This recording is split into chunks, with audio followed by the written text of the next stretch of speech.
me of all the time we spent down Ryan. there. Who's got that salary plan? I'm going to call the meeting to order, the public health authority of the Cabarrus County Board meeting.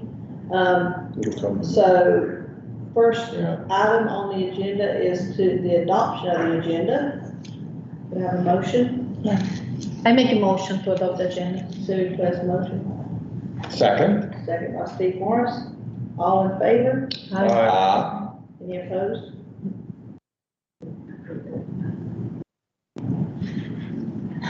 Do I don't have to do a roll call, right? No, give it a little minutes. Okay. Oh, is Asha on the She's line? on the line. She's on the line, yes. I am. Hi, Asha. Welcome. Hi, good evening. Now we're down to approval of the minutes, which are in your board packet online and on your computers. I move for approval as presented. Have a motion for approval. A second, you made a second. Second. Second. All in favor? Aye. All opposed? Next item, informal public comments. We did not receive any notification that we were going to have any comments tonight. The next item on the agenda is board training, and we're going to be talking about Board of Health roles and responsibilities, and Bonnie is going to introduce Board Time for us. Yeah, as you will all recall from our last meeting, we were talking about the issue of whether we needed to return to in-person meetings or whether we continue to do them in a virtual capacity. And so several board members and I met with William, who is with the legal firm that we use for our legal guidance. And we're seeking guidance from him about that and a couple of other questions that we have. And in reviewing things with him, we learned that it would probably be very helpful to have some general training for the board members, probably once every board meeting for the next couple of months, kind of reviewing a number of different issues around how the board functions, because we have several new board members in the past year. So William has graciously agreed to attend the next couple of meetings to provide legal guidance through the meetings and also provide some training. So tonight we asked him to go over a couple of issues that we identified that we could probably all use some additional understanding of, and then be present for the remainder of the meeting for any questions that we may have. Thanks for joining us, William. Yes, no problem. So maybe I'll just sit here, if that's all right. See if I can lecture you guys. I do have a little PowerPoint, and I promise I'll try to make this brief. We're not going to go into every detail of a board meeting or what your responsibilities are, but I do always welcome any of you guys who want to reach out individually with any questions you may have. Feel free to email or call me, and I'm happy to answer any kind of specific questions you guys have. So again, I'm William Eisenhower. I think I met most all of you guys before, worked with you guys. My law firm has actually been the outside counsel to Cabarrus Health Alliance since 2019, so 3.5 years ago. And kind of started, we had 1 year and then COVID hit. And so I have not been to the board meetings. It's been a couple years. So the board has transitioned a bit since then. And so just thought it'd be a good opportunity to kind of reintroduce myself. I'm a native of Concord, live in Cabarrus County. My law firm's in Charlotte, and we work regularly with Bonnie, Aaron, Sue, and help them out on day-to-day things, anything from just a contract to a policy to an employment matter. So we are actively representing Cabarrus Health Alliance on a weekly basis. Anyway, just going quickly through here, I think a lot of you guys know this, but so some of this is high level, but wanted to point out some few things.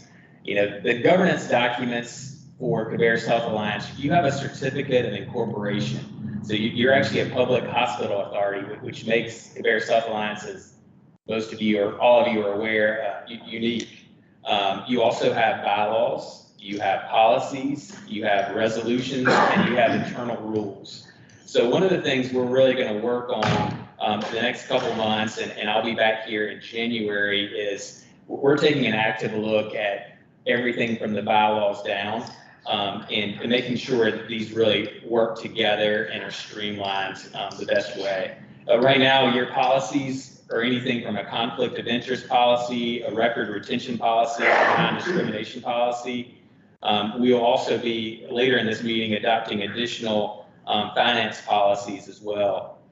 Cabarrus Self-Alliance internal rules are things like operating procedures and rulemaking and adjudication. You'll see we are going to talk about a public comment policy. That will probably be a conversation and a discussion for the January board meeting. The next thing is just the order of priority, because this gets asked sometimes when you have conflicts. So the certificate of incorporation, which formed Cabarrus Self-Alliance many years ago, that has ultimate priority, followed by the bylaws, then the policies, resolutions. In most cases, sometimes resolutions can be a higher priority, but most times they're below a policy. And then Cabarrus Self-Alliance internal rules. So like I said, it's really important that these governance documents be streamlined, connect, and stay up to date together. And no one that I can tell has really looked at all of them together, at least in quite some time. And so we're going to be doing that. The bylaws have been modified over the years, but typically kind of just strategically to modify a provision here or there. And so we're going to take a closer look at those just to make sure that everything works together. The idea would not be to do some kind of wholesale revision of everything, because I think most everything you have works really well. But it's just to make sure we're consistent and up to date, because this area of law can change and does change over time. The next item, and this has come up for a lot of organizations that we represent, is this concept of virtual versus in-person attendance.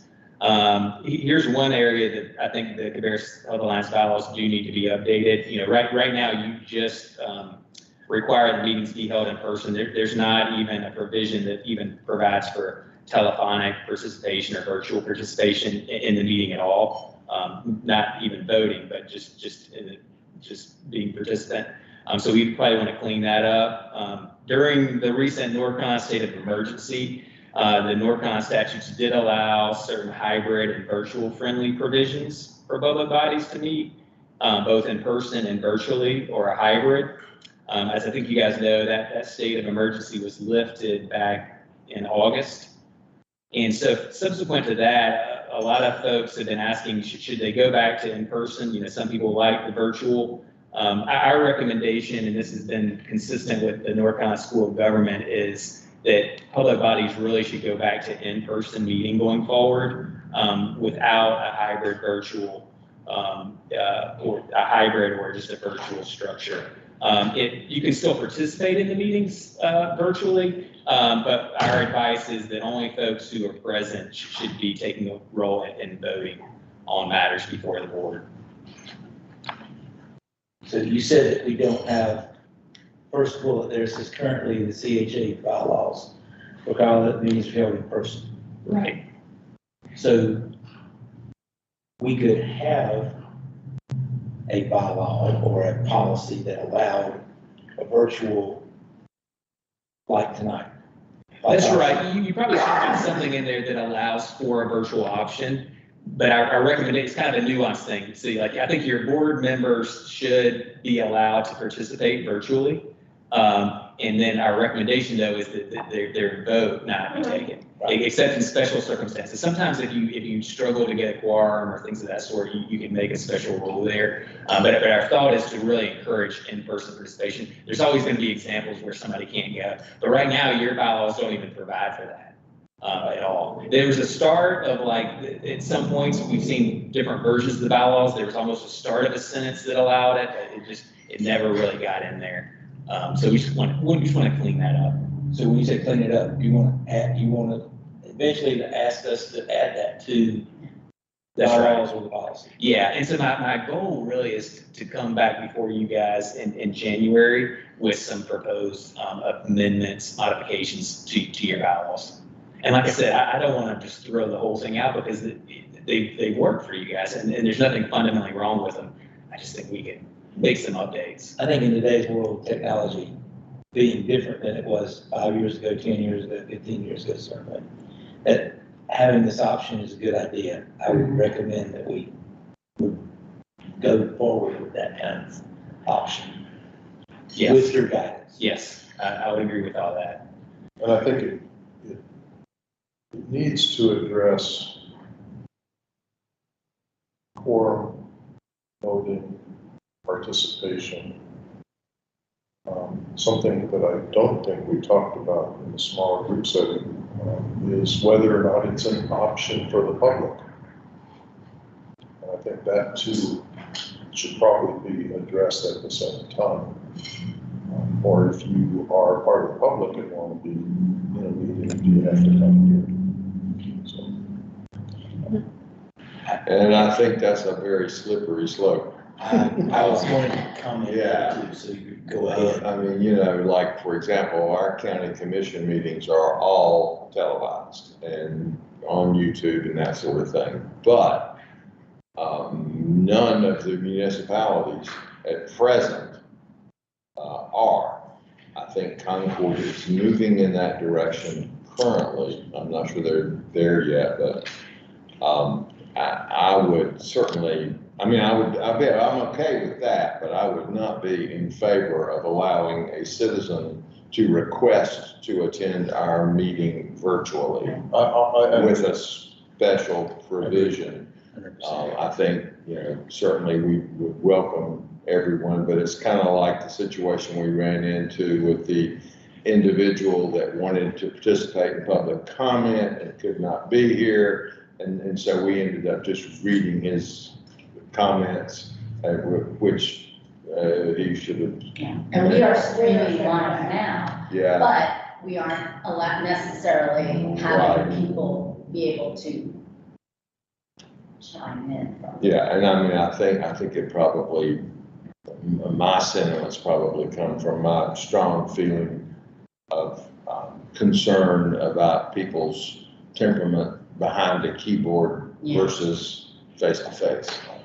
And please understand, I wasn't advocating, I was just saying that it should address this, to your point. Yeah. So that there's no ambiguity and that we don't have to make a one-off decision.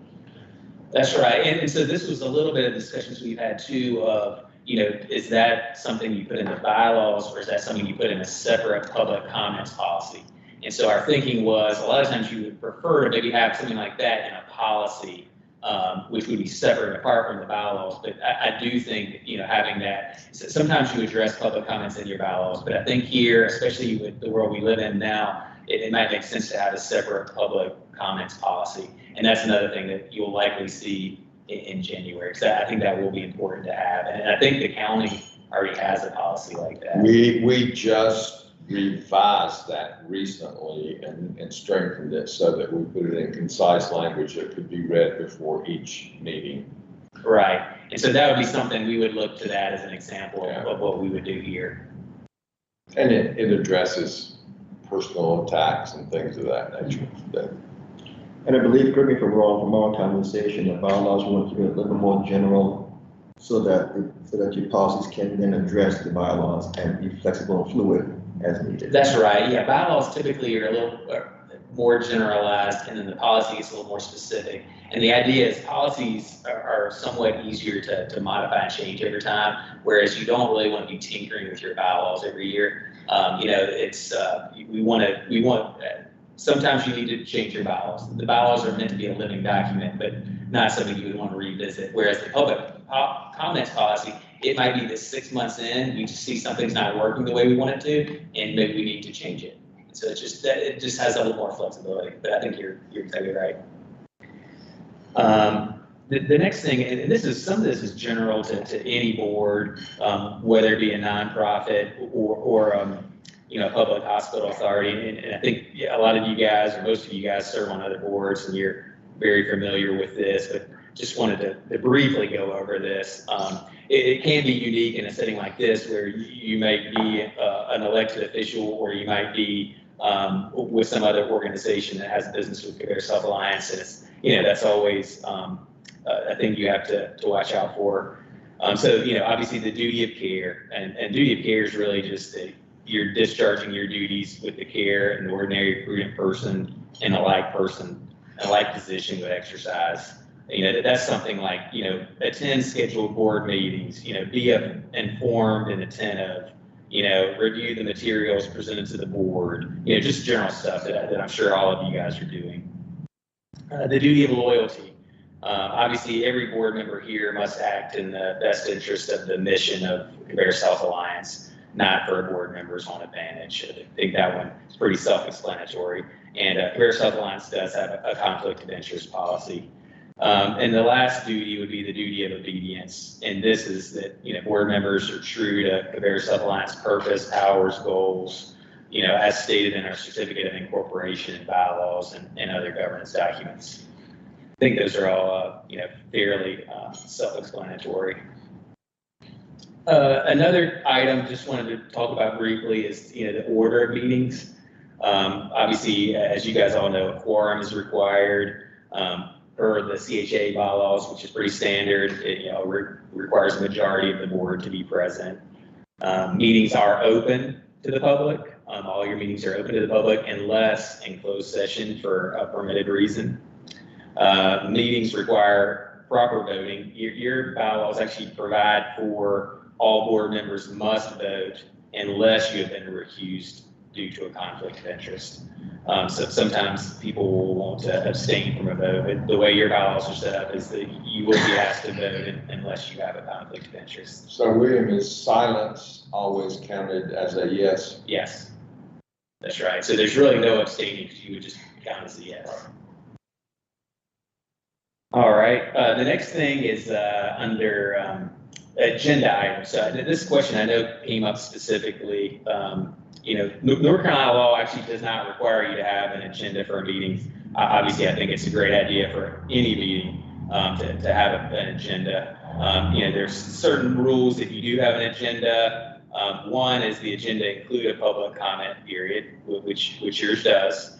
And also that if you have any special meetings, which you guys don't have very many of these, but you do occasionally have it. If you have a special meeting, that agenda can only cover what that special meeting was called for. It has to be very particular. You can't call a special meeting for one purpose and discuss items not referenced in that notice. This is one question that came up specifically for you guys of the difference between a consent agenda and a business agenda. And so you guys have both on your agendas typically. And in general, a consent agenda item is something that doesn't really require individual consideration for discussion at that meeting. They're listed cumulatively, and then you kind of vote collectively as a group. A single vote approves all matters. And then we typically would advise that a consent agenda is really just for kind of those items that are not up for discussion, have already been vetted by a committee, whatnot beforehand. You see consent agendas more often. I'm sure Steve sees them with the county. You see them with municipalities where there's so many different items on the agenda that you'll have a whole list of consent agenda items. And some of that is just because otherwise the meeting would get bogged down where you might have 50 items to address. Here, your agendas are typically, you have 3, 4, 5 matters. And so we typically would see more of those items be on the business agenda.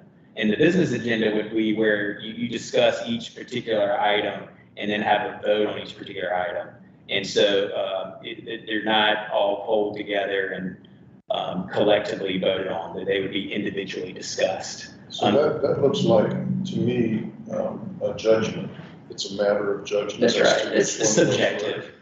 Yeah, there's not like an ironclad rule. And what you've done is certainly not wrong at all. But, in general, I think, a big part of being on this board, is to have a robust discussion. And under the consent agenda, by very definition, it's on there and then you're voting collectively. And so examples of what we would see on a consent agenda would be a lot of times like meeting minutes, stuff that, the committees have already reviewed and weighed in on. Things like the budget, sometimes would be on a business agenda as opposed to a consent agenda. There's not a right or wrong here. There's not an ironclad thing. It's just that I'd say in general, probably would err on the side of putting on the business agenda and having a discussion. And sometimes that discussion might be the board chair presenting it and then saying, are there any questions or discussion? And there's not any, and then you vote on it. So it doesn't mean that you have to discuss everything just because it's on the business agenda. It just provides that opportunity to have a discussion if board members have questions. So this may be drilling deeper than you want to go and say so if that's the case. If I have an item which I feel can go on the consent agenda, does it become whereas, therefore, be it resolved that is part of the packet that goes out so that people have the opportunity to see what that is that they're consenting to? Would that? Yeah, that really means if it's gonna be on the consent agenda, yeah, you would like the full board has the chance to see that before they vote on it. And that goes back to one of the earlier things I talked about, the duties of you really that should be in the packet and that should be reviewed by the board. And sometimes I know, because I'm on boards, you're looking at it while you're walking in, but hopefully you have the time to look at it beforehand and study that. But like I said, nothing, you guys have all typically had some stuff on the consent agendas, at least the ones that I've reviewed over the last few years, and that's perfectly fine. It's a subjective call, and just my nature is more of, it's a subjective call, just it can't hurt to be on the business agenda, and at least begs the question of, do you want to discuss this? Well, and for example, on our consent agenda for tonight, we have budget revisions, which are included in the packet. And so if I, as a board member, saw that the budget was being revised to spend $50 on bottled water instead of 25, I could say, Madam Chairman, I request that item be pulled off the consent agenda for further discussion. And then we could hash out the difference. And you would do that during the adoption of the agenda portion? Typically. Yeah, Okay. That's right. Yeah. So with that in mind, should the consent agenda then be one of the first things that we do, since you're approving the minutes and the agenda? Yeah, I think typically it can be higher up. I mean, that's a subjective call on where you want things. We talked about this a little bit before about the public comments. A lot of times you have that at the end. Here, I understand it got moved up more recently to earlier on, and I understand if there are people here, you might want them to go ahead and participate then, and then they have the opportunity to leave and not stay for the rest of the meeting. So it's a subjective call, but yeah, consent agenda is usually higher up on the list. But yeah, Steve's absolutely right that things can get pulled off and that can be changed. So when, just to make sure I understand the procedural thing, so when something is pulled off the consent agenda, then do you have your motion to amend the agenda? I think that's what he's saying. At the time where you have a line item where you're adopting the agenda, like up towards the beginning, Yeah. Then someone would make a motion saying, I would like to make a motion and I'd like to pull this off the consent agenda and move it to the business agenda because I'd like to have a discussion on this. And then there'd be a second vote, and then that changes. Yeah. Yeah, because at least at the city, which is the place that I observe this more often than not, it really is at the request of any city council member. There's no vote, it just is moved. So Yeah, I mean, you can do it either way. I typically like to go ahead and just have a vote that you just change the agenda, but you're right. It's kind of a technicality, I think.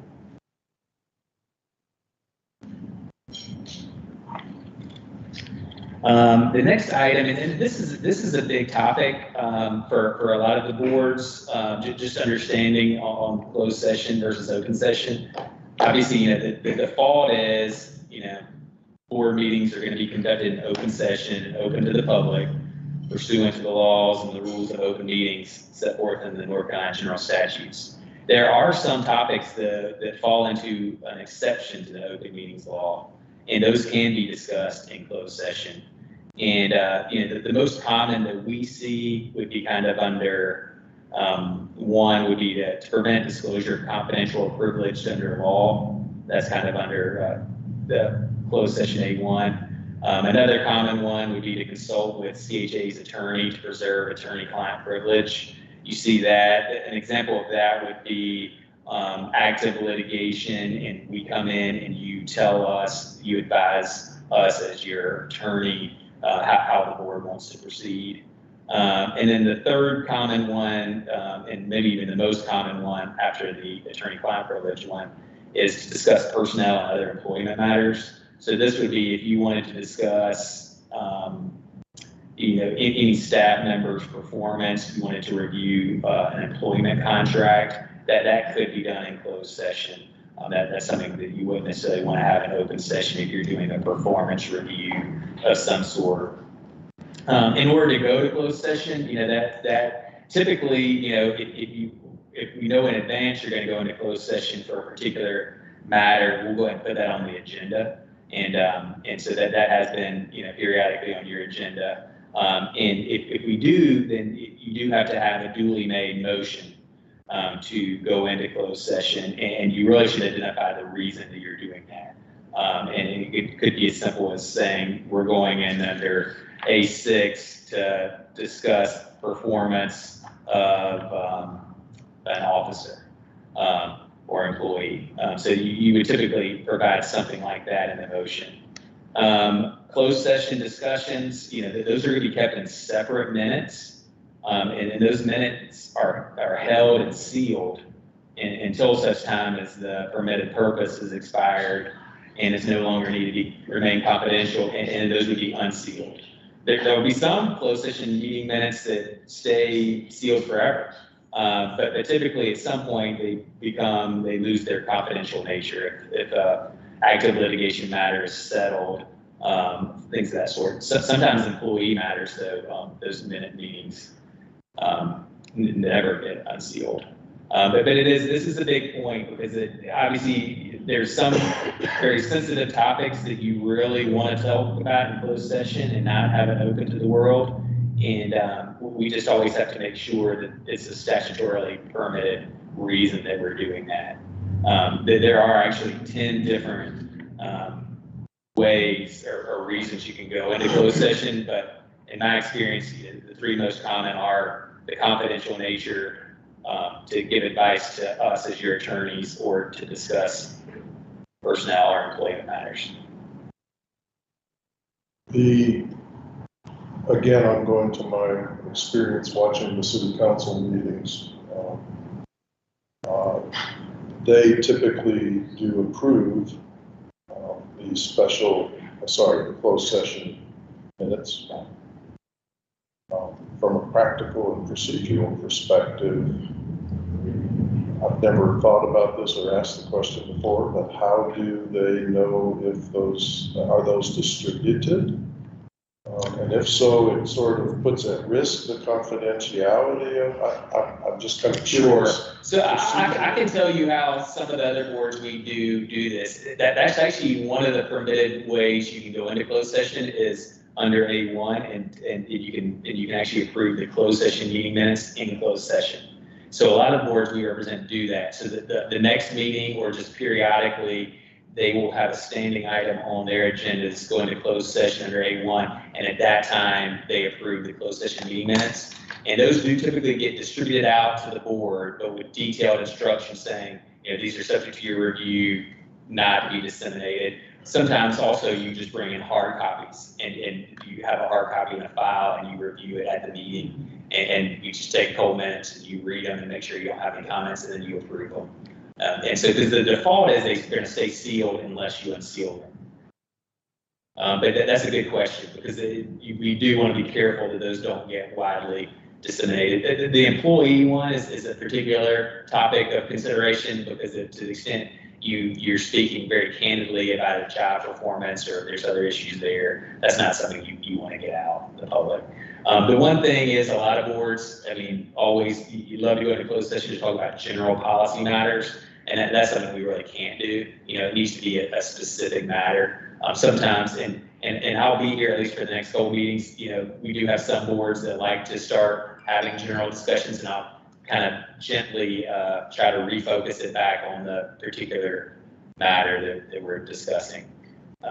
So it's not intended just to be a way to cut the public out, but there are certain very permitted and reasonable reasons why we want to go into closed session.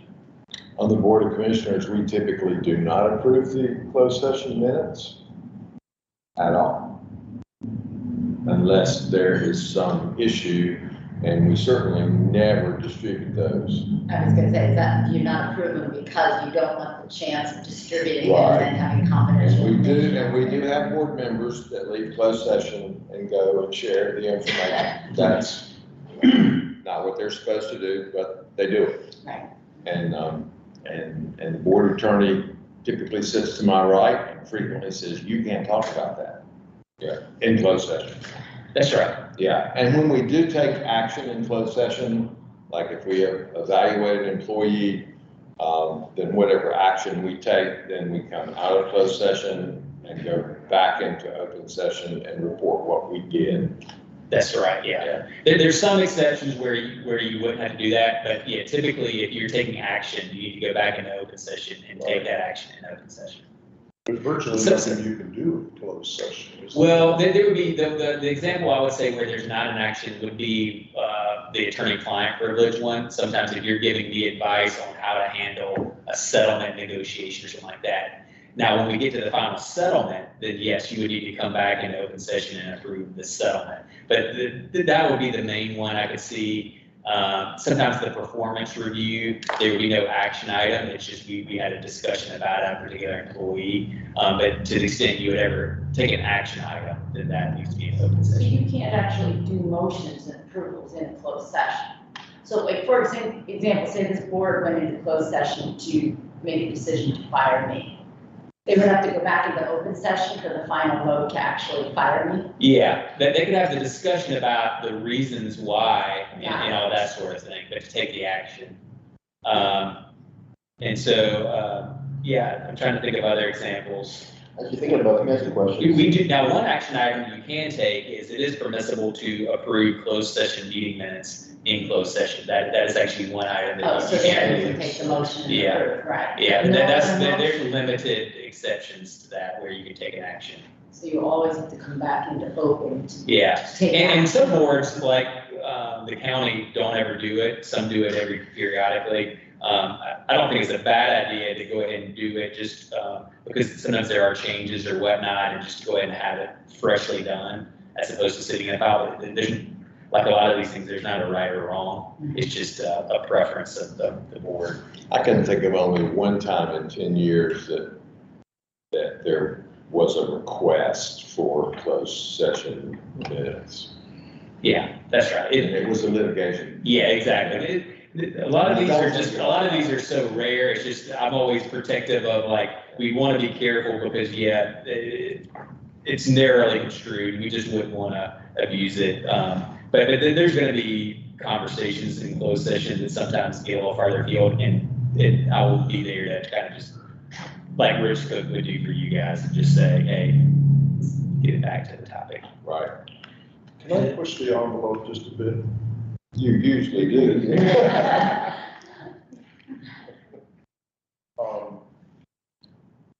This is, I'm gonna be discreet about how to describe this, but what if we have a presentation that is made to us and we're concerned about that presentation? It's made by somebody who's not an employee, and we feel the need to discuss that, but not in public. Yeah, I've heard that question before. It doesn't naturally fit in any of the exceptions to me. So that's a tough one because it just, like I said, there's 10, but I've studied all of them, and that's just a tough one because that becomes like a policy, kind of general policy thing. Yeah, I think that would be hard. Now, I think that one thing could be if you're wanting to advise, the most likely one would be the attorney-client privilege of, like, you want to advise us on something that you want us to take action on related to that. Yeah, we want your advice on what we can say Yeah, that's right. or do. Yeah. Yeah, now, just to be totally clear on, how this is written, I'll literally, might bore you guys, but under 3, I'll show you what the statute says. It says to consult with an attorney employed or retained by the public board in order to preserve the attorney-client privilege between the attorney and the public body, which privilege is hereby acknowledged. General policy matters may not be discussed in a closed session, and nothing herein shall be construed to permit a public body to close a meeting that otherwise would be open merely because an attorney employed or retained by the public body is a participant. The public body may consider and give instructions to an attorney concerning the handling of a settlement of a claim, judicial action, mediation, arbitration, or administrative procedure. If the public body has approved or considered a settlement other than a malpractice settlement by or on behalf of a hospital in closed session, the terms of that settlement shall be reported to the public body and entered into its minutes as soon as possible within a reasonable time after the settlement is completed. And so, that's typically kind of been narrowly construed to, you need to be asking me about a claim, a judicial action, arbitration, or administrative procedure. And so technically, you can make the argument that's an administrative procedure, but I would just need to know the facts beforehand before I could advise you on that. And I think that would probably be surprised. Yes. I think you were alluding to, and we needed guidance. We wouldn't be handling it in a public session. We could wait a month or wait a week or call a special session or closed session, special session. Right. Start an open, go to close because we need your advice. That's on right, yeah. something. So it's not, you can, at least I think, because I've been in a bunch of board meetings, ask you what you think or what your advice would be about a complaint. And in our cases, student issues can't be discussed in public either, so. Right. Ours has just a little bit of latitude, but I think in the CHA's cases, a client's situation couldn't be discussed in public, so it would have to go to closed. That's right, And with your advice, we could. Yeah, that would be right on the confidential, one, yeah. Did you have a specific example in mind? Yeah, I did, and, okay, well, without being inappropriate, this was a presentation that was made to us by someone who was functioning in a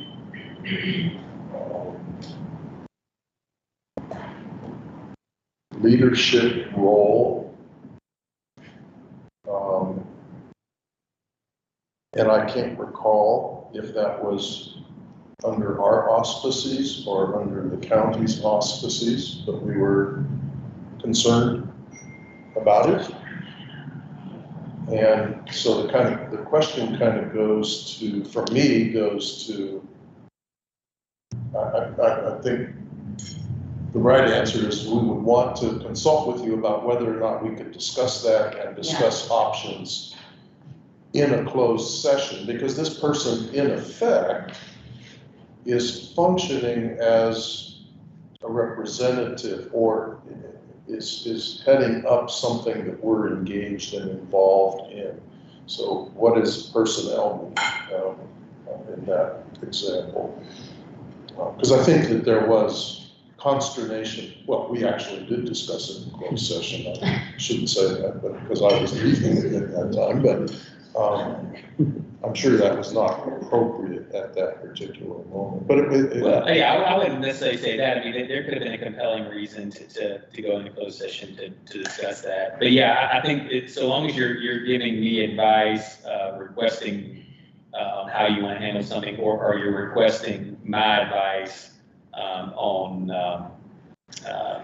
how I would give you instructions, that would be acceptable. But like we would want to be narrowly focused there. Like I said, not a sheer policy conversation of something, but if it was a specific and you thought in some way confidential information had been shared or something inappropriate had been done in any way, then we could have that conversation. But if you're not here every week, that we meet, every time we meet, and we got that, we couldn't discuss that in open session without our attorney present anyway, I wouldn't think. Yeah. But So if it was a personnel, client Yeah. issue like that, we couldn't discuss that in public. No, there's really, Without you being here, so if we were blindsided by something. yeah, you would address it at a subsequent meeting. To your Yeah. point, I think, what you're saying. And that would have been fine in that case. That's right. And I would say, I mean, this obviously is the board's choice that, no more often than you guys meet. I mean, I attend, some of my clients meet every month and I go to every single one of their board meetings. And some of their meetings are 30 minutes and some are a couple hours. I mean, that's ultimately your call, but sometimes they have me there for, honestly, that very purpose is to be able to consult with their attorney during that meeting or during closed session. And some of them, knock on wood, fortunately for you guys don't have very much in the way of ongoing administrative or litigation matters, and hopefully that continues. But to the extent you have those, then that makes it even more common that either I or somebody else from my firm would attend your meetings, so you have that ability to have that conversation. That's just to kind of side to that. So let's say we decide we will call a closed session for A1. We're discussing A1. Are we allowed to like then bring up like A3 or? That's right. Well, you should, when you go into closed session, you should go ahead and delineate why you're doing it.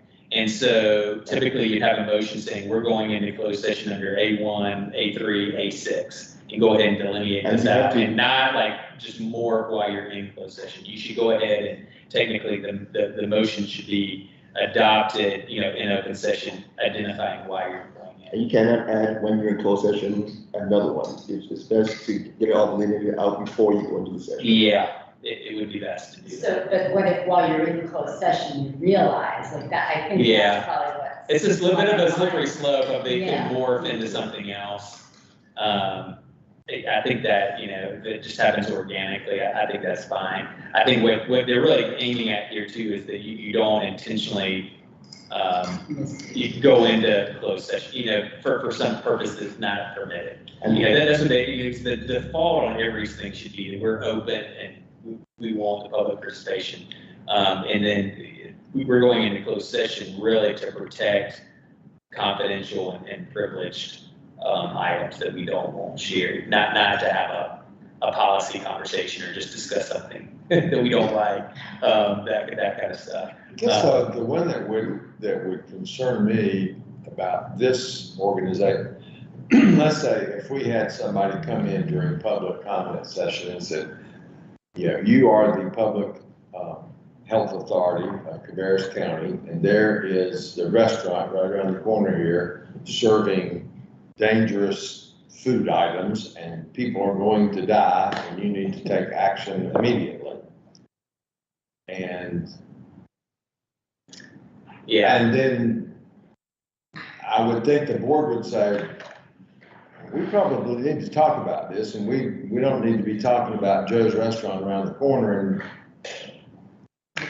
open session based on some arbitrary statement made by somebody we don't know. Right. That would be the kind of thing. That makes sense. The board wouldn't have enough information to comment on either, that's. Yeah, I was gonna say, typically how we would I see wouldn't that. view that as our role. Yeah, typically how we would That see would be that. referred staff Well, we'd expect- immediately. Yeah. You'd say, we're gonna say, we've heard your complaint, Yeah, we're they're gonna gonna die research that, then that would either come back in open or closed, depending on Yeah. when it would. I think that's the comment I would make, is some of this, again, the only place where we don't set the agenda is in the open public area. So if we're concerned about what people might say in the future, it may mean that we need to vet what's being presented up front. We have control over that. I mean, I don't want to put you in a position to look through everybody's slide. We do that all the time. If it's our guest, we have control of the agenda. Well, public comment for a board of this type, I don't think, because it's like our board was when I was working on Canal City Schools that long, is they can have an opinion about anything and take 3 minutes to say it. And we couldn't prevent them from saying it unless it met the criteria that your board and our board had that said you can't talk about people, you can't Right. blah, blah, blah, blah, blah. But everything else is on the table. You can say, you know, whatever else you want to say, but you got 3 minutes to do it. That's right, yeah. And our public comments policy, once we have it in place, we'll have that, you know, certain objectionable things someone could say to stop that in that case. Otherwise, they're just talking generalized comments, yeah, they're gonna get their 3 minutes to share what they want to share. And then I think your point, and then I think everybody's saying the same thing, is like, in your scenario, I think that would be something the board would be like, advise staff, please look into this and report back to us about that, you know, rather than us have that discussion. And that does happen from time to time, because a lot of times the public comments are a specific thing. I mean, sometimes it'll be a general thing, but sometimes it will be as specific as a restaurant or something that affects that individual. And that would be perfectly appropriate then to say, staff, you know, look into this and report back to the board. And then to the extent they find something, then we'll consider how that goes on the agenda for the next meeting. If they're gonna die tonight, that's her job to go. Okay. We're ready, we're moving on. Any other questions? Sorry. All right. So now we're moving to, committee report outs, and I'm gonna have some things from the executive committee, some updates. First of all, we had at the August board meeting a charter, we approved, resolution to have each board committee create a charter, and those have been shared with the executive committee last week. I don't think you got a copy of those. They were not in the packet I missed seeing that wasn't, but they are being, it's the provisional, we'll get it attached to the packet. And then they'll be reviewed one more time by each committee and then submitted for approval at January's meeting. And we're asking that there's a standard format be adopted, and each committee review your charter and edit it to adapt to that template. So we're gonna, like she said, submit those in January to the full meeting. There's water in your name. And then members of the executive committee met with legal counsel to seek guidance on several topics, including the virtual versus in-person meetings we were talking about earlier, criteria for open and closed meetings, and finalized public comments policy. So we just talked about all that. So when we were discussing that, we had more questions, and we're going to pause with creating any additional policies that we just talked about and bring those back in January and determine which documents best fit our list procedures for public comments, in-person meetings. So everything we just talked about, and then we want tonight to recommend that we approve a comprehensive review. We want all these policies to be looked at and reviewed, and we're recommending that the board approve a comprehensive review of governance documents by legal counsel. And so we're going to seek a motion for that in the business agenda, so we can go through and redo and refine and make everything, clean it up and get it looking great. Okay, next committee is the data committee, also myself. So we had such great presentations from Ozma and Marcus that I asked them to come tonight. Sorry, I'll pass it up. And so Marcus is going to start with the communicable disease report. This is for you, Dan. You already know what I'm gonna ask, right? I'm just gonna, I'm standing from there, work your magic.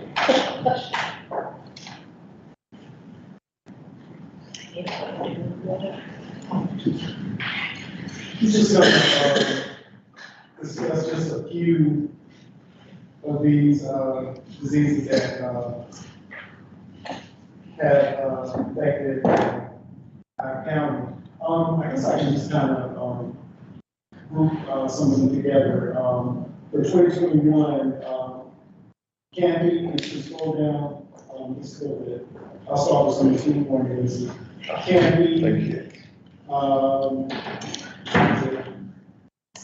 Salmonella, and Shigella. These illnesses, they have pretty much been running steady. Knock on wood, we've not had any significant outbreaks in the county. We're kind of keeping on pace with other counties throughout the state. as far as having, these type of, outbreaks. Next, I'll talk about, some of our, SMEs, which, unfortunately have continued, to increase. Chlamydia with, last year with, 1,297 cases, and, gonorrhea with 445. We are seeing higher numbers, in females, minority, females.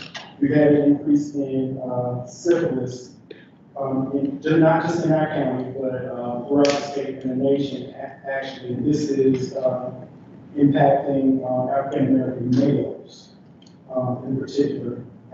There has been an increase in the number of newly diagnosed HIV, patients as well.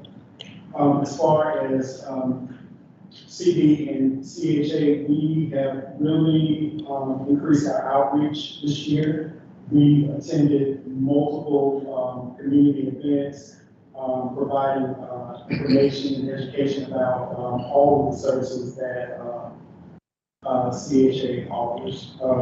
We had the opportunity to, for the first time, participate in, Charlotte Pride and local Pride event right over at the ballpark. And, we have really been able to, reach out to some of those, specific targeted populations, and, we are going to continue, to try to, reach those, specific populations. We are, we've done community outreach with HIV and syphilis testing at UNCC. We have, been on campus of Warren Grass Community College, both the North and South Campus, to reach, those target populations and age groups. The age groups that we want to reach range from, age 15 to 29. Those are the populations that are the most vulnerable and what we're finding. So we're, trying to reach out to that group. We are in the works of trying to get together a focus group. Hopefully, we get this going about springtime to have a discussion as to, how we can better reach out to, those populations. We had, 4 tuberculosis cases. 3 of those cases were far lower. One case was a child of a, person that was a long-term inmate. Are there any questions about that in particular? Marcus, I believe while that number 4 may sound low, because of the seriousness of TB, 4 cases in a county of our size puts us in a higher risk category now. Is that correct? That's correct. We have been ramping up our TB skin testing and offering it in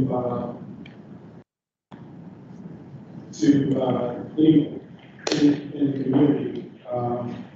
We offer 2 separate skin testing to anybody that we hire in the agency.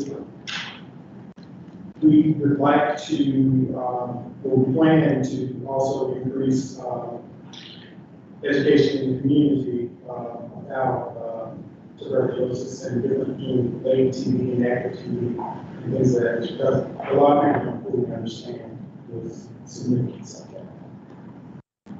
And you mentioned foreign-born, and I understand that I'm learning from the state that some immigrants are being relocated here to Ukraine and other countries, and so those become the ones we really want to make sure. Yes, we are offering screening for those individuals that have been relocated here, particularly from Ukraine. There's special time that we can screen those individuals.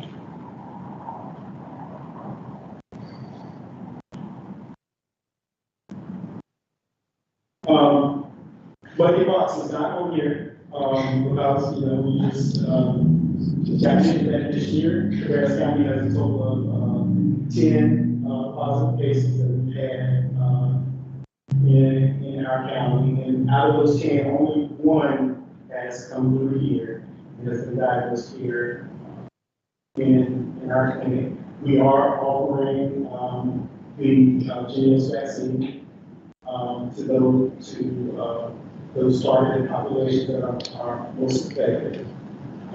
We have reached out to community partners, to infectious disease officers, inside and outside of our county, just to let them know that we have a vaccine available and to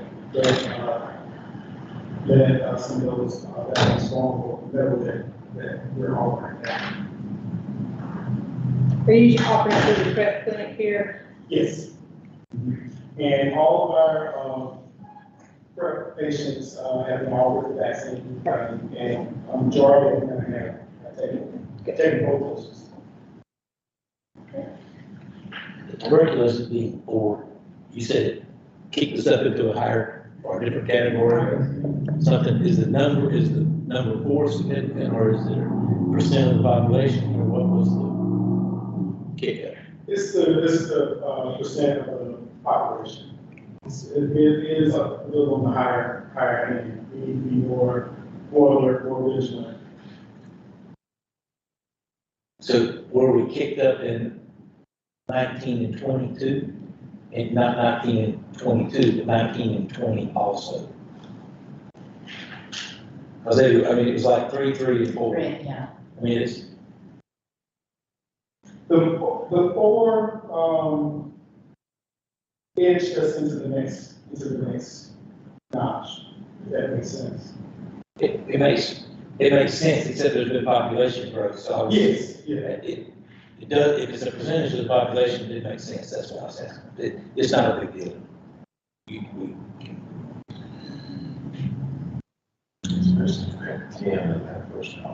Right. Well, we've grown about 12% as a community in population, Cabarrus County, since 2017. And 2017 was the first year up there, and it had 10. And then we went to 2, then 3, then 3, then 4. 4 doesn't seem significant enough to move us up to a different level. I am not sure what went on in 2017. Chip, I can get clarity for you on that. My understanding is that because TB, again, is such a serious and potentially contagious disease, Understand that, but that's why. they will mark your community as needing to take more precautions with only an increase of 1 or 2 cases when you're a relatively small community, which I know we've grown, but population-wise, we're not all that big. And so they want to be sure that your community is immediately, it's considered a community risk, you know. In a community our size, you really wouldn't want to see more, you know, you want to see 0. Yes. But Yeah, I think in 2017, I'm not sure, but I think there was something unique, there was some unique situation that went on. Aaron, do you remember what happened there? Yeah. I think there was a family. Was it a relocation again? I think there's. Immigrant I family, think it was a family that, a whole family. I think so, like a big house. Thank you very much. Can I just ask one additional question? When you look at this, Marcus, do you feel confident that you have the resources to address those that are of greatest concern to you? Yes, I do. And I say that because we have been able to do more than we've done in the last couple of years. We now have community health workers, and we're able to get out in the community and attend community events to help get out those patients and things of that nature. So we're definitely moving in the right direction. Thank you. Any other questions? Okay. Now we're going to ask Osmond to step up and talk to us about, give us an accreditation update. Hi, everyone. My name is Alma Lawrence, and I am the accreditation coordinator here at CHA. I serve other roles, but we're here to talk about accreditation. So CHA has both North Carolina local health department accreditation and also our national accrediting body, which is PAB. So I'm going to just go over some quick updates on those. Go to the next slide. So just starting with PAB. So PAB actually stands for Public Health Accreditation Board. So this is our national accrediting organization. And so PAB is responsible for accreditation for both local health departments, state health departments, and then also they do tribal sovereignties as well. So PAB is a non-mandated accreditation, whereas the North Carolina is law that we have to be accredited with the state of North Carolina. So CHA is actually one of 2 PAB accredited local health departments in the entire state. So fun fact, our state is not PAB accredited, which is really interesting to learn. But CHA is one. The other one is Burke County Health Department. Dr. Connor.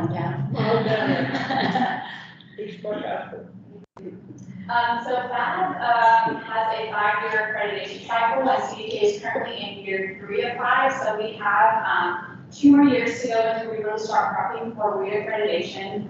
But they do make us submit annual reports every year to kind of update them on progress that we've been making. And not to toot our own horn, but we get really great reviews during our annual reports.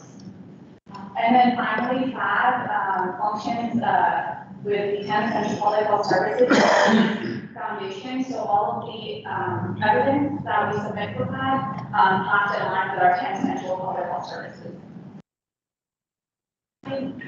So Dr. Roy asked that I sort of update the group on feedback we've received during our last site visits for PAB and North Carolina. So for PAB, some of the feedback we received in our 2019 was when we had our actual site visit. And so obviously we were reaccredited, but we didn't walk away with a few recommendations for improvement. So they wanted us to improve our strategic plan and strategic planning process, our workforce development plan, and then also revamp our ethics committee. So all 3 of these areas were addressed within the first year of reaccreditation. So they were included in our annual reports, and we were able to figure these areas out.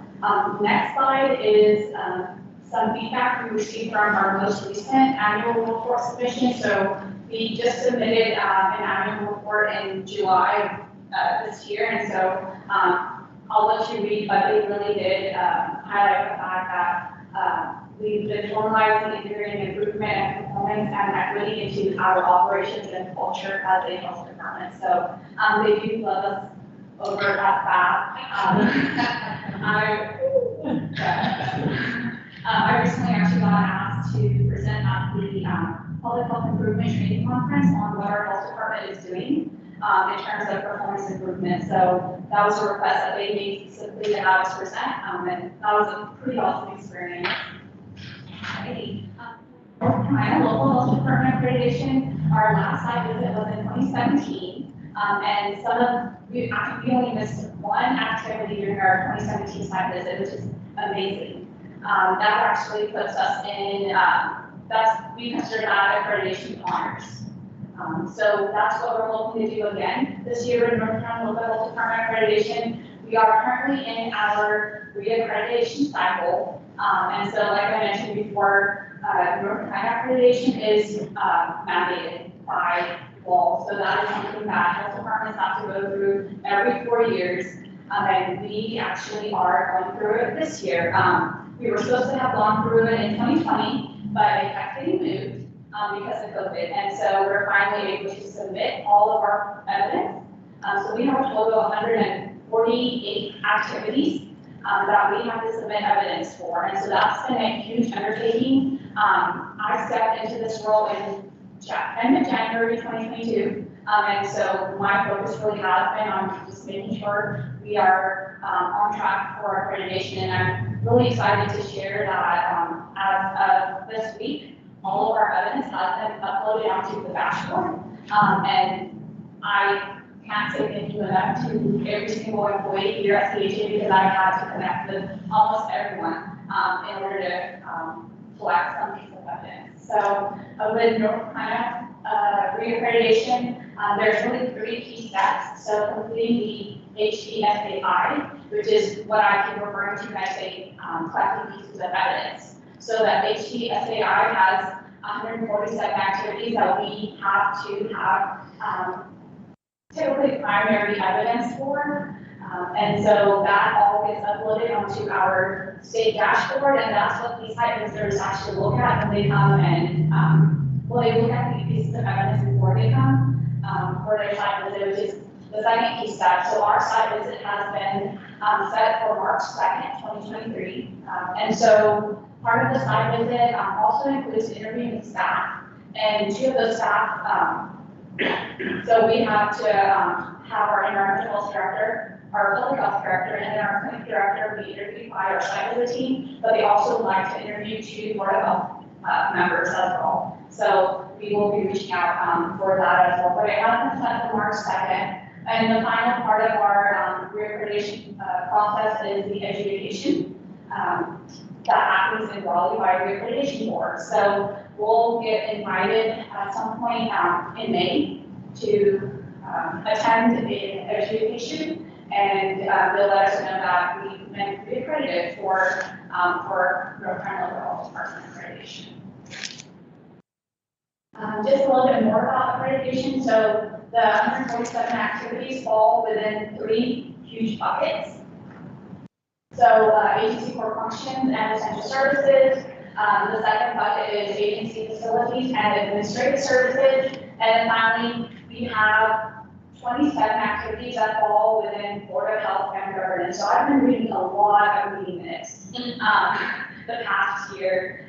Because accreditation has been pushed back, we have several activities where we have had to submit evidence for every year since our last site visit. So that ends up being 6 years of board meetings, board meeting minutes I've had to go through. But it's been a really good experience. Next slide. We have responsibilities that are dictated by accreditation. So a lot of what y'all do as a board is actually dictated by North Carolina Local Health Department accreditation. So in your meeting packet, you actually have a very detailed chart that sort of walks you through exactly what North Carolina Local Health Department dictates that you do as a Board of Health member, but I've been able to sort of synthesize that into 5 main categories. Sorry, you're fine. Finance, community health, supervision of health director, onboarding and training, and then rules and ordinances. So you all did a stellar job in terms of doing what North Carolina Local Health Department accreditation dictates. There was one activity that I was able to link evidence to, so I think it would be great to sort of just have a discussion about during our Board of Health meeting. So that was activity 34.4. So activity 34.4 really asks us to provide evidence of implementation of rules and ordinances that have been adopted or amended. And if we have not adopted or amended any rules or ordinances, just having a discussion that an assessment was done, we are not planning to adopt or amend any at this time.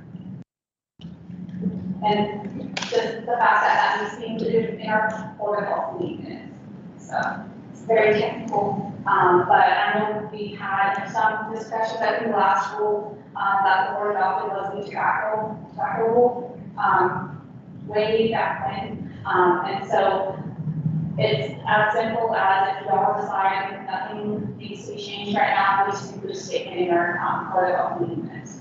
Asma, would that be helpful for us to do tonight? It would be. Did the discussion we just had about our rules and bylaws not count? So it could count. We just need in our meeting minutes that the board discussed no need for updated rules and ordinances at the time. I think it's astonishing that the state legislature in those years has not put out anything that would require a board adoption or amendment of rules or ordinances. I think it is absolutely remarkable that they haven't done anything, that they haven't stuck their finger into this pot. Because they stick it into these public schools pot every single time they meet. That's what we're. You mean the middle of the pandemic? That's enough, they didn't do anything. They, I said, God, way that's remarkable. This is astounding, actually. Let us go 6. Let's continue to find the direction. How many states have their own accreditation for courses? We This must is be new to the me. only one, because I think the push across the country is for FAB accreditation. Yeah, to be. And North Carolina has had accreditation before FAB national accreditation came out. And so I think part of the issue is that North Carolina wants to continue their process. Okay. And that there have been discussions between FAB and North Carolina to merge. It's because UNC is the grandfather of public health in the whole country. Are you aware of other It's states the birthplace, that? right? No, correct. North Carolina's the birthplace of public health. So that's, so there's history. Hold themselves with esteem. I believe that's And- Massachusetts. They hold themselves with esteem. Yeah. And even though and that's why the other health departments don't bother with that, because it doesn't matter, you gotta have the state. Right, because you're, And they won't we're let you- required to do North Carolina, we are optional. And they don't let you delegate and say, well, if you pass the national one, that's good enough. Yeah. So No, that they would be should. hard. Are there also? And they are relatively, it's interesting how much difference there is between some of the requirements. So it creates significant work to do both processes. Right. Yeah. So- I was gonna ask, Bon, Yes, go ahead, Asha. are there any conflicting criteria or from your perspective, when you've done a gap analysis, the elements, while they may be somewhat challenging, do you find yourself, is there enough overlap, or do you find yourself having significant gaps between the two? And is there any conflicting criteria? I'll give you my comments, but I will also defer to Asma to make, what I see is that North Carolina is very process and procedure oriented, FAB is very outcome oriented. So that's what I see as sort of the difference between the two and what they focus on. Although I can't say I've ever seen anything I felt was conflicting between the two from my higher level. Asma, anything you want to comment? I haven't found anything conflicting either. So doing North Carolina accreditation right now is actually setting us up to make the FAB reaccreditation process a lot easier, because the measures do tend to overlap and align. So I will say that FAB, I was here when we did our FAB site visit, and so they do a much deeper dive into the evidence that is submitted, in my opinion. Osma, did you tell me that if North Carolina had FAB accreditation, that would be easier? Yeah. Make it much easier for us to get it and everybody else to get it as well? Yeah, there are a few activities with FAB accreditation that if your state is accredited, you automatically sort of get credit for those specific activities, so you don't have to generate evidence. This is what they're talking about at the Now Bo meeting. I don't know if you and Mark remember, but there were people saying, when will North Carolina and FAB get together and come up with a, one process? And they said that, they've been having conversations, but they just struggle to come to So the state of North Carolina is not FAB accredited, but they require that you are North Carolina accredited. Yes. And Cabarrus and Burke County are the only two counties in the whole state who are FAB accredited and North Carolina accredited. Everybody's North Carolina accredited. because North Carolina had an accreditation process first at the state level. They also feel like all of 100 counties should automatically receive FAB accreditation, because they have met state accreditation first. So there does continue to be this infighting, in discussion, I should say.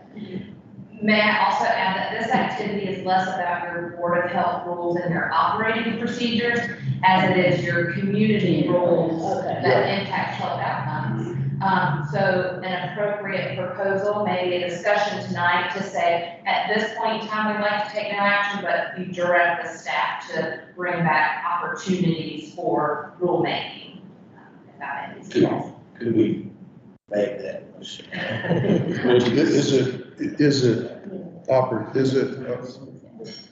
So I had picked up on that and was gonna ask about it, because I think it's different than what Right. William was talking about.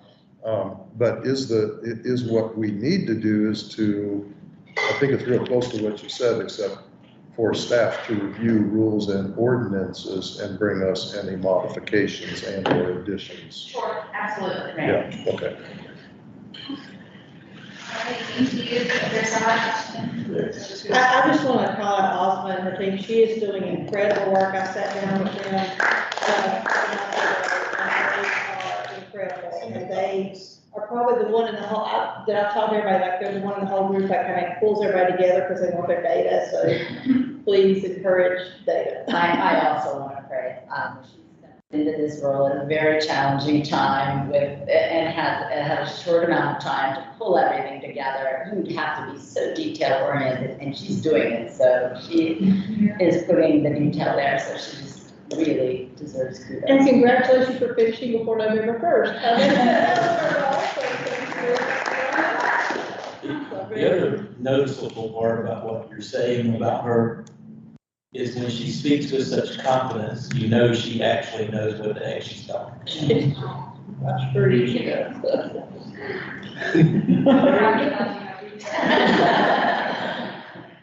Next, we're going to hear from Daryl Adams with the Equity Committee.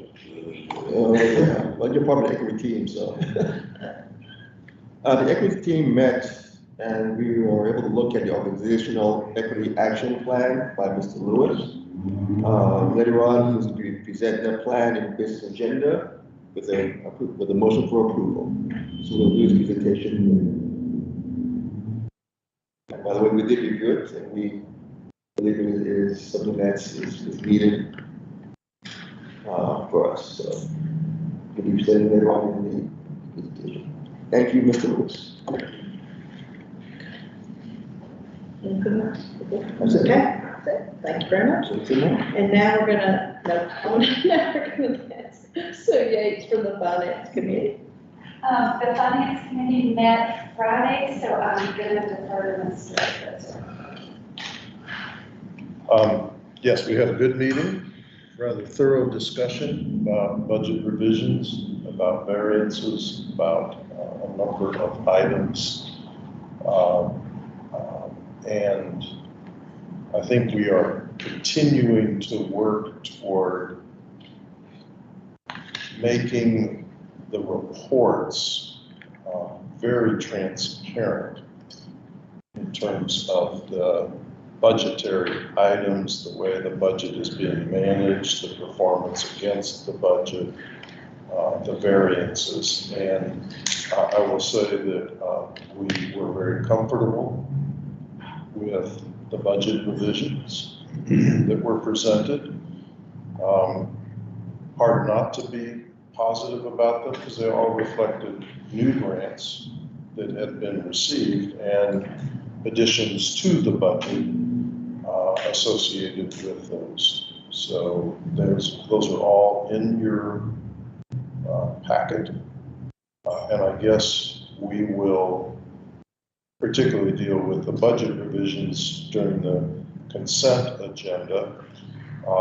At that time, we will also be presenting, or the consent agenda will include what are a myriad of policies that are required for these grants as enabling policies.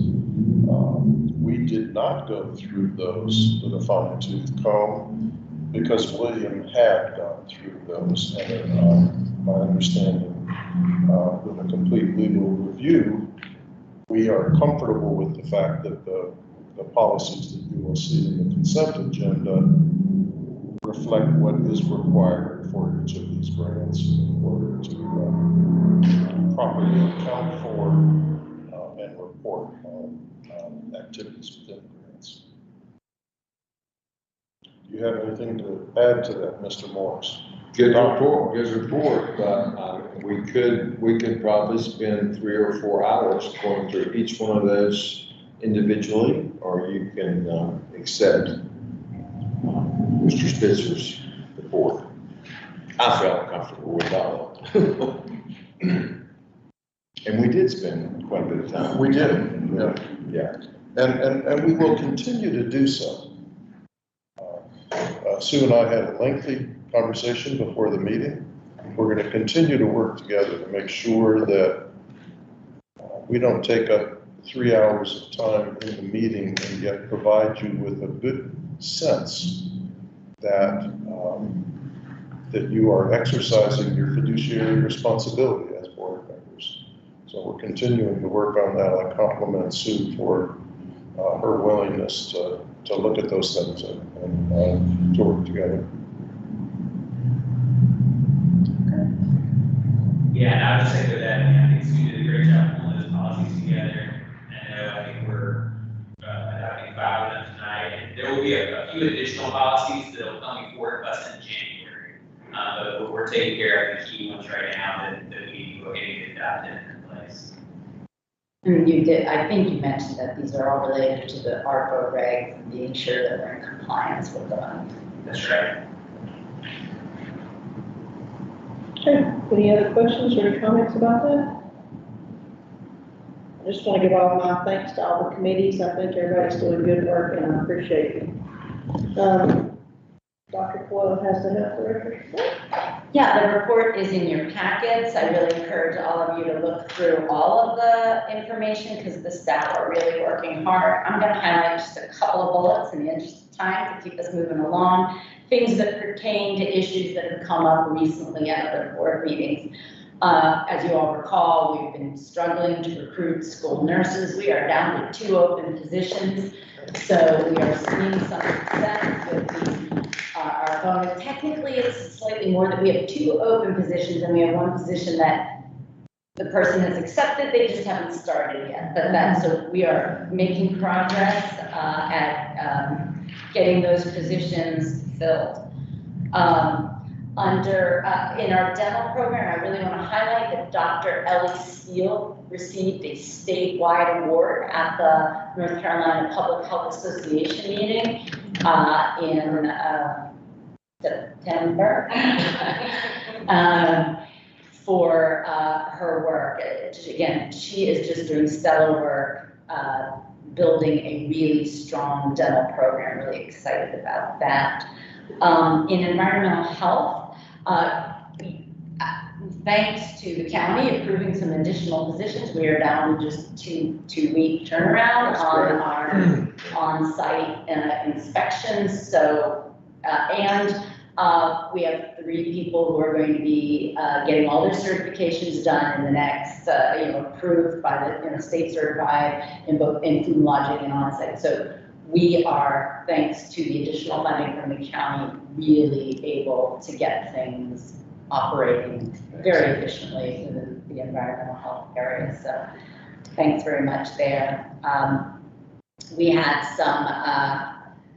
we had 2 press releases go out this past month. I did send them out to the board, making sure that you are aware when we are alerting media to report pressing issues.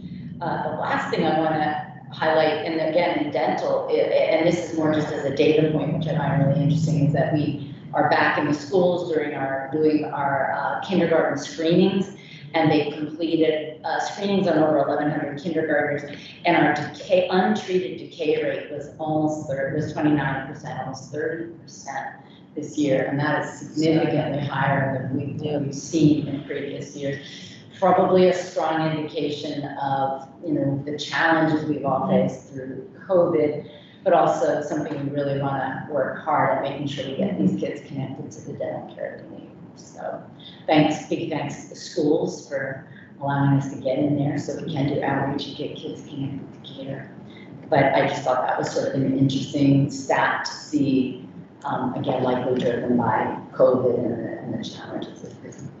There's a question here. It's probably inappropriate, Your Honor. Kim, maybe, do the kids brush their teeth at lunch or anything at school? We have an opportunity to brush their teeth at school. We used to. Sounds like it, I yes. just wondered if that's still. There really isn't the same programming within the school day, but unless something has changed. It's just not a part of it, and it used to be in the old days. Very old days. I would like to add one thing to what you said about Dr. Steele's recognition. I think it's important to point out that she is a homegrown Cabarrus County native, graduated from our local school system and has stayed in our community and doing really good work. That's what we hope for a lot. As the same is true of our attorney, Mr. Ryan. Yes. Surrounded by community matters people. So when we had brushing teeth in the schools, and I'm older than you guys. You are. Back, so. Is this in the minutes? Closed session. When did we do that? I specifically remember in 1974, when I was in first grade, I had my own little toothbrush in a container that went into they had this whole thing set up, you stuck it in there. Every kid had their name on it, every day after lunch, we all brushed our teeth. I'm 9 years older than that. Well, Maybe my plus just didn't adopt it. This was in First County. But we brushed our teeth. I'll tell you where I come from, that would have been the subject of quite a bit of harassment. It's not such a bad idea. I don't know how you pull it off. Yeah. Unless you had new toothbrushes every day, because There's it's also, I'm not saying that. If that was right next to the monkey bars over Yes. I don't know how it was pulled off in 1974. We did it. I remember we had these. And we used to stain them up with red dye number. Yes, Whatever that bad dye was. Yeah, I remember some red dye stuff. Yeah. Those little red pills. It stacked the class. and you Not brushed many it. are old enough to remember those. And the teacher would brush it again. Sorry. Moving on, I digress, also as well. Were you done? Yes. Oh, she did. I'm confused. Okay, what's it? Okay, we're now to consent agenda. And Sue? Yes. That's This is the for revision. the finance committees. So we don't have to, okay. Yeah. So, do I have a motion to approve the budget revisions under the consent? agenda? Second, Second. all in favor?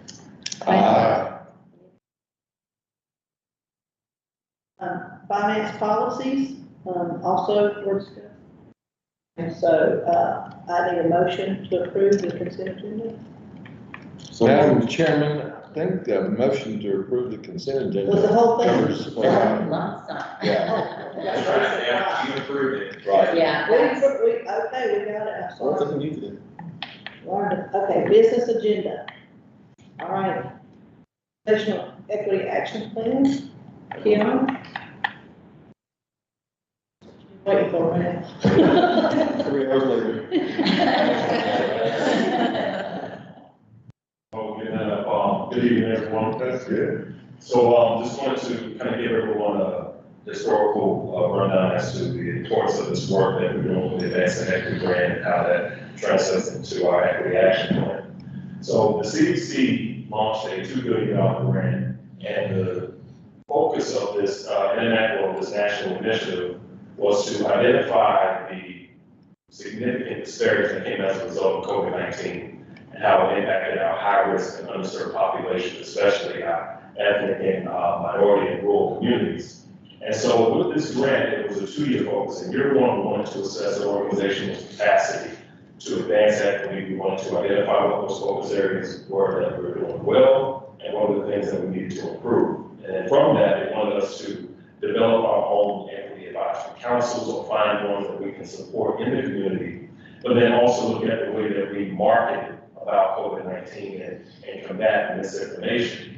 The results from those assessments from the counties that completed it was focused on year 2 of the grant. And in year 2, it's about looking at the actual changes that we're looking to impact. What is the action plan? What are the systematic, the policy, and the environmental changes that comes from that?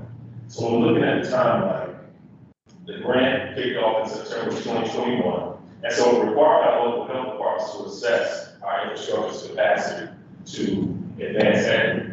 In November of 2021, we decided to go with the APHA toolkit. So the American Public Health Association toolkit, that gave us kind of a structure of what the assessment would look like. What are the key questions we wanted to ask our staff, to ask our leadership. And so by there, that was how we identified what those key focus areas would be from our equity action plan. Then we go into December of 2021 through February of 2022. That's when the assessment was actually offered to CHA. And those results were analyzed for the strengths and the areas of improvement. So these are the list of the 5 assessment categories that our staff and supervisors and leadership members assessed. So it resulted in questions about governance, mission-driven programs, partnerships, communications, and advocacy. So just to give you an overview, out of our entire staff at that time frame, over 171 responses were received, and that comprised 61% of our total CHA staff. So we were able to get a majority response. And this is just an overview of the participant makeup. So out of those 171 responses, 60% were non-supervisor, 16% were entry-level positions, interns, temp staff, 9% was comprised of leadership, and the last 15% was supervisors. So from that assessment, these were our 3 highest rated categories. One of them you see employee value. So instead of asking the question about governance, so the questions that revolved around governance was basically tailored for the board. So those are only questions that board members will be able to answer. So when we removed that from the assessment, we added a few questions about employee value and work culture. So out of those top 6 categories, these were the 3 highest rated categories from the assessment: mission-driven programs, partnerships, and employee value. These were rated highest by our staff because they felt like these were the areas that CHA was strongest in. These were the areas that they felt that the public was aware of and that we were very successful at. Now, going to the areas of improvement, communication, advocacy, and work culture were identified as the areas that staff felt like they were unsure that we were accomplishing well, and they wanted to see some things improved upon. And so they were recognized as the areas of improvement, which in essence translates into what were the things that we need to implement in our equity action plan. So here's a rundown of the 5 goals that was identified for the plan. So based on the results from the assessment and feedback from executive leadership, as well as having conversations with our board equity subcommittee, we identified 5 goals that we wanted to focus on as an organization and moving forward with advancing equity. Goal number 1, we wanted to address our communication practices. We wanted to implement and measure our readability scale, as well as develop a campaign that markets our equity initiatives.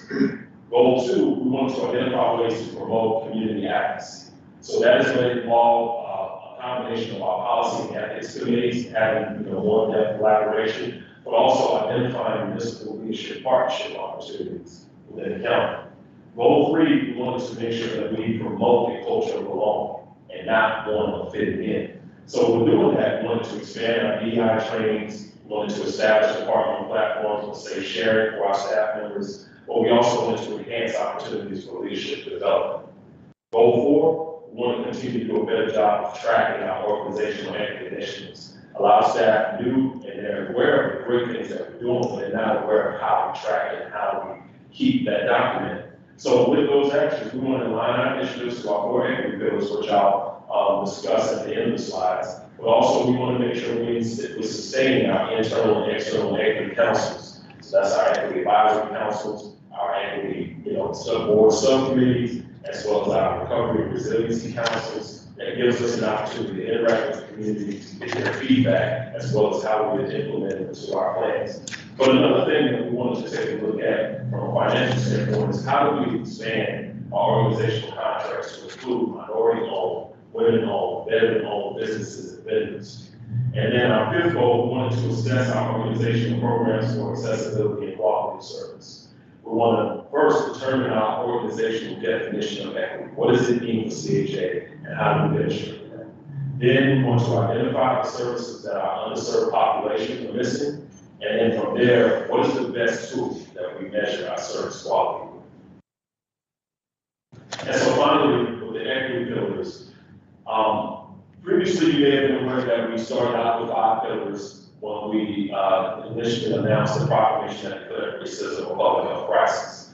And so with having further conversations and looking at the work that we were doing in equity, we realized that sustainability should be embedded in all the things that we do. So that knocked it down to 4 pillars. So the main 4 pillars that we want to focus on as an organization moving forward is policy, community engagement, data, and training. And so utilizing that will serve as our basis of our work as we do in equity, not only internally as an organization, but externally in the community.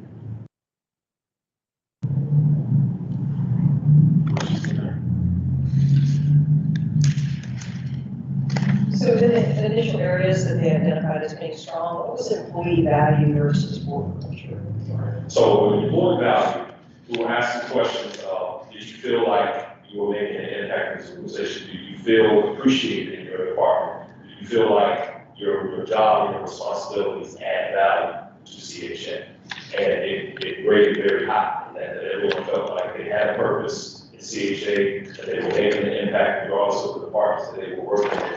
And they appreciated the fact that they had the flexibility and the ability to do the things that they were doing in their respective roles. Now, from a work culture standpoint, those were questions on, did you feel comfortable or did you feel like you had the opportunity to come as you are?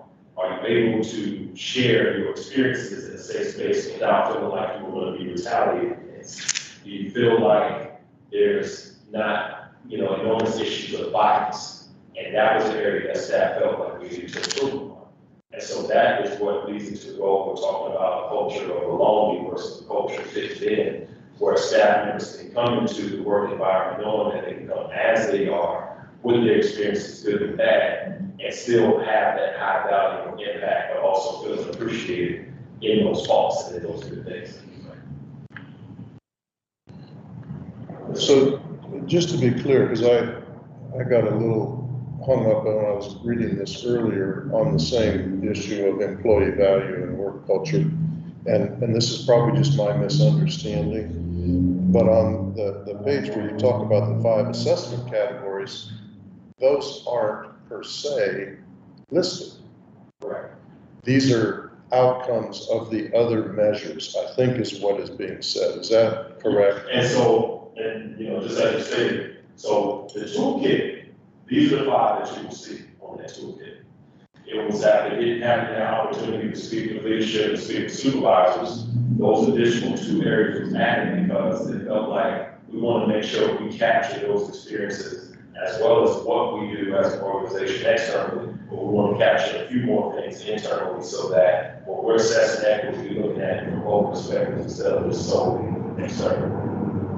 And that came from, we started holding listening sessions a year and a half, or 2 years ago. And some of the themes that we were hearing in listening sessions is what we wanted to assess.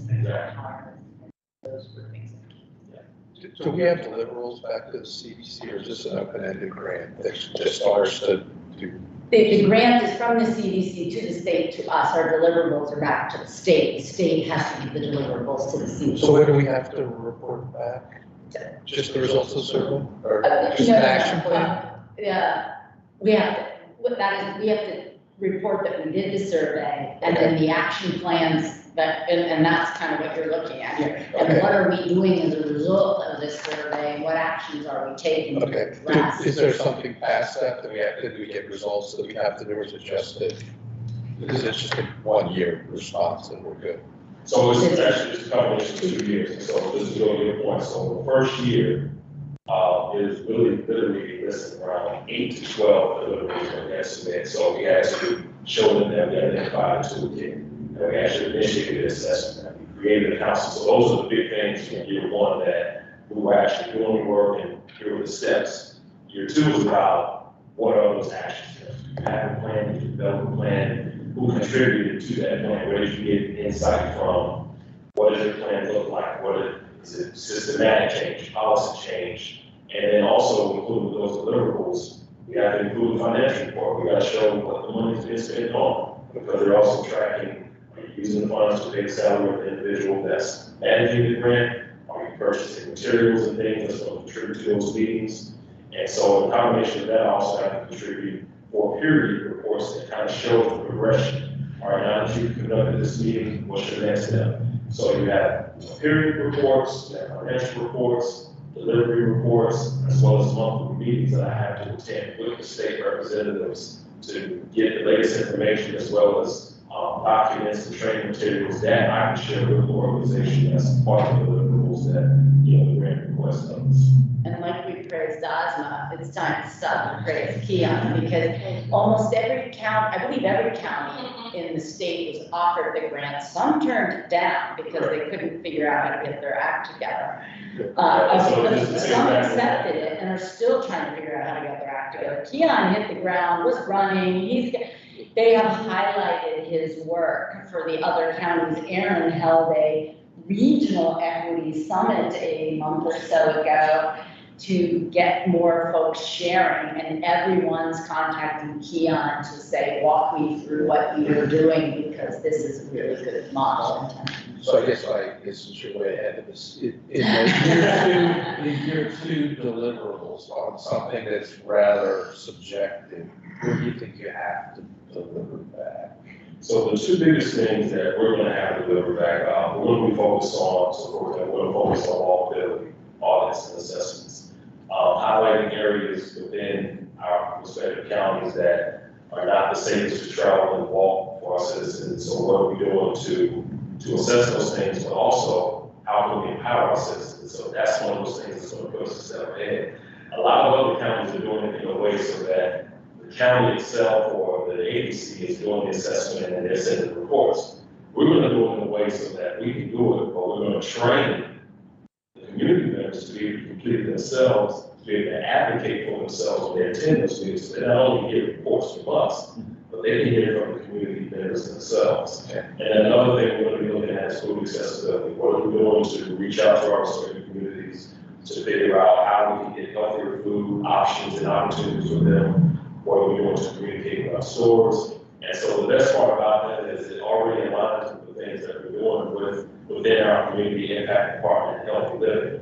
So it ties in directly with what the CDC is requesting, and where a lot of counties are looking to wrap it up in year two, we're looking to move forward on year 5, year 10, and so forth. So it's not just on the end. Okay, I'm convinced, you just need some follow-up reports. And the state really kind of prescribed, like they gave us a list of several to pick from. They kind of prescribed what areas you had to focus on in year 2, because it kind of threw me a little bit when I saw that. Yeah, well, this is interesting, so I think we just need to start hearing the. Yes. And also just a big example, like Cole's point, when this grant was offered, it started out with 167 said yes, and now we're down to the last 52 that's actually taking part in year 2 of, this initiative and this grant. It's my understanding that some of us may benefit from additional years of funding. So the ones who are doing the best work will likely continue with some additional years. Is that correct? If they don't spend it, they'll probably reallocate it. I think that maybe what's going to happen is they'll ask for like a no-cost extension to CDC and then give the money to the counties that are doing good work. So win-win problem. Yes. I've also talked with Keon, his department, and his passion shines through. Yeah. So thank you so much for your hard work. And he said he feels like a department of one, so he doesn't feel like he's limited to where he can go. He reaches his fingers into every pocket here. He is a part of the staff here. So I love that. So he gets into every place. So that's awesome. Thank you so much. Before you leave, just 2 seconds, I'll talk about your conference you're sponsoring or putting on in. Yes. Yeah, absolutely. So, and thank you for that, staff. So one of the visions that I had coming into this role was to really ask the question, what would it look like if we were to host a conference? What would be the topics, what would be the essence of that? And so with launching of the Casting Summit in March 24th next year at the Laureate Center, the idea is that with having a discussion around equity, we don't want to just make it a single thing. We're not just looking at it from a health care standpoint. We want to look at it from everything, from health, education, finance, our faith-based community, and all of these different elements. And so the goal for this conference is to bring different subject matter experts, different representatives across all ethnicities, expertise, and professions to demonstrate, number one, what equity means to them, what are some of the best practices that has helped them to advance equity, and how their best practices can be transferable to other job sectors. And so to be able to have this opportunity to bring individuals from not only within the state and the region, but we also want to be higher so that we can reach a national audience. So not only gives us a chance to showcase what we're doing as an organization, but it also enables them to see the other great work that other regional, state, and national leaders are doing. And so we all can have a chance to have that dialogue around equity and see what it looks like when we take these different nuggets and infuse it into different respective job sectors. And so I'm excited about it. I'm excited about the opportunity, but I'm also looking forward to the challenge of really being able to reach a large audience well outside of the county to really demonstrate the importance of equity. And it's not just a 1 or 2 year project, but it's something that needs to be embedded in all of the things that we do, especially when we're talking about the social determinants of health. So definitely going to be having more information forthcoming to you all, but mark your calendar for March 24th. CHA is going to do something very magnificent, and the world is going to take notice of it. Now, I just want to also commend you for something I look at regularly in programs, and that is the sustainability of them. And your work to help train folks in the community to sustain this is so incredibly important. It's empowering and engaging for them to be involved in that way. And that, to me, is as important as everything else. Yeah, and I want to add that when I met Kion, I think it was a couple of years ago, I met him volunteering in the community. So I think that, you do what you preach. So that's really super important. So thank you for that. I'll say one last thing is that you're talking about food availability. And I did a quick study. To get to the grocery store and leave my house, I passed by 3 to 4 different fast food restaurants just to get to healthy eating. Right. Imagine people in poverty who tend to be more people of color, what they have to get to that grocery store, their food line, or wherever, what they pass. Well, and sometimes you pass nothing. They pass nothing. But they're led to unhealthy eating because it's quick to stop off at Bojangles or Chick-fil-A or wherever to get to the grocery store. There's more opportunity to have transportation. Yeah. Or refrigeration. The overlay of the social determinants of health is a critical part of this. That's why I think it's so important that we look beyond individual, educate. We don't just educate people to eat well. We have to figure out how to bring healthier, make healthier options easily accessible. Absolutely. Thank you so much. Thank you. Thank you. Is this for motion for approval? Yes. Yes, we need a motion for approval for the organizational equity action plan. I make a motion for approval. Second. Kim, second. All in favor? Aye. Any opposed? Next, I need a motion, for what we discussed earlier, a comprehensive review of governance documents for the facility, so we can, get that tight. So this is a motion to,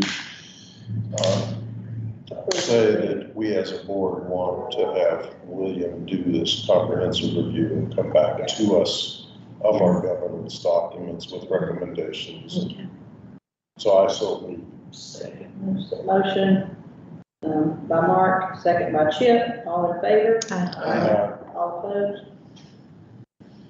And then, do I make a motion? Well, the second part of that becomes what we discussed with Ozma's presentation to also make a motion to review rules and ordinances pertaining to the community. So this is a motion to say that we're not taking any action now, but we are going to ask, but we want the staff to review rules and ordinances and bring any changes, new issues, or anything that needs action to be taken by the board. So moved. Motion by Second. Mark. Second by Steve. All in favor? All right. Brings to the business agenda. Any announcements? Anybody have any announcements? I just want to say, I met with the school nurses this past week. I'm trying like once a month to sit down with a group from here and we do a SWOT analysis and talk about what's going on and just to get to know people better and to figure out where the agency's going and what we need to do. And we have got the most incredible people here. It is amazing. And school nurses, the two of them I talked before, two of them I talked to were ICU nurses in the past. And they're like, oh, I use that every day. And these nurses handle insulin pumps, DKA, diabetic ketoacidosis. They handle, injuries. They handle teachers having emotional issues. They handle like across the board. They handle tube feeds, vents. I mean, I was just, so this is not, what I'm saying, this is not Band-Aids on boo-boos. This is really hardcore stuff. And they have a lot of young newer nurses, and so they're trying to help them, and bring them along. So an incredible team, and I just want to put it in the minutes to thank them. Also sat down with HR, including Keon, and just had some great conversations about the organization and where they want to see things go. And so I'm going to put those in the reports for Bonnie to look at. And I just want to thank all the employees and the staff for all their hard work, because they're doing great things, and I'm just proud to be a part of this. So, and Keon again, March 24th, 2023, Lawrence Center, would like to have members of the board there. So I'm going to put it on the calendar, and so I was going to say, you presented. Laura's going to be there, so that's great. And so, we working on equity, and I think that's fantastic. And do you have any written material on that communicate? Yeah, I'll make sure I know that. I get it forwarded to you as well, just to give you an overview of what the agenda will look like and some topics. That'd be really helpful. Great. And now, any other announcements? I just want to piggyback on what you said about the school nurses. This was if you're old enough, do you remember Tom Terrific? Yeah. Tom Terrific moment where the light bulb goes on. When you were talking about this the other day, it occurred to me, and I've never thought about it this way, that the school nurses are really first responders. I think of cops and firemen and EMS folks. This is the fourth category that fits into what I think of as first responders, given the kinds of things that they're dealing with that go, as you said, beyond Band-Aids and movies. Anybody who thinks that it's Band-Aids and boo-boos needs to spend about 15 minutes only. Yeah. Only, not a day, but about 15 minutes in that school nurse's office.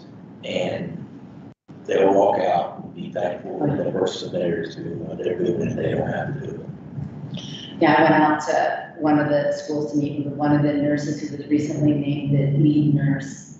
And thinking we were gonna be able to chat a little bit about her ideas, what she wants to do, and I ended up being there for an hour and a half running around with her as child after child came through the door, and then we got called out to the playground on an emergency because the child fell and hit his head, and we didn't ever really have a chance to talk about what I went there to talk about, because she was just serving the entire time. I'll also add, when you talk about educating the whole child, the nurse is also part of that process.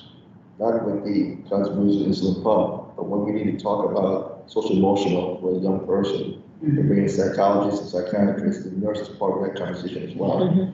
So they go beyond not just the medical aspect, they also tie in very much with the social emotional aspect of all children.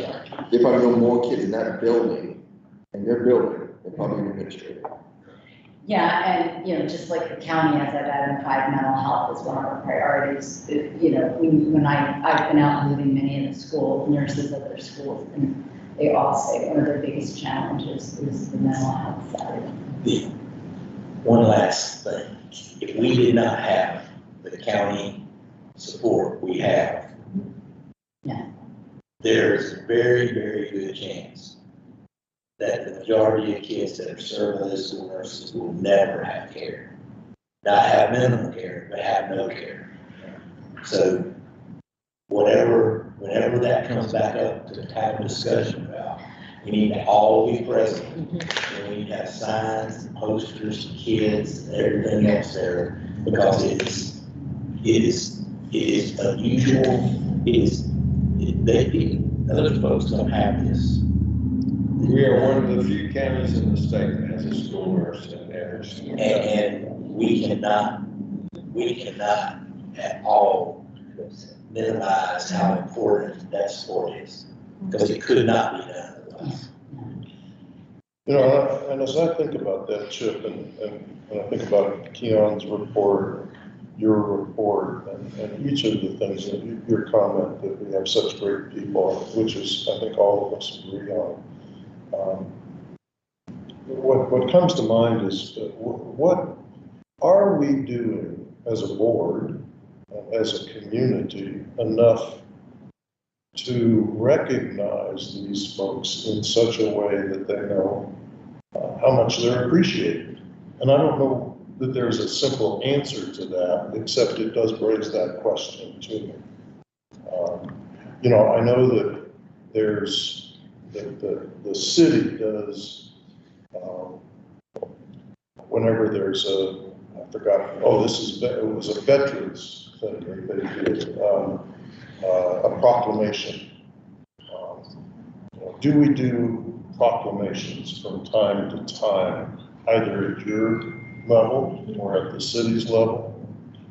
When the first responders week comes up, do we make sure that nurses are up there along with the other folks?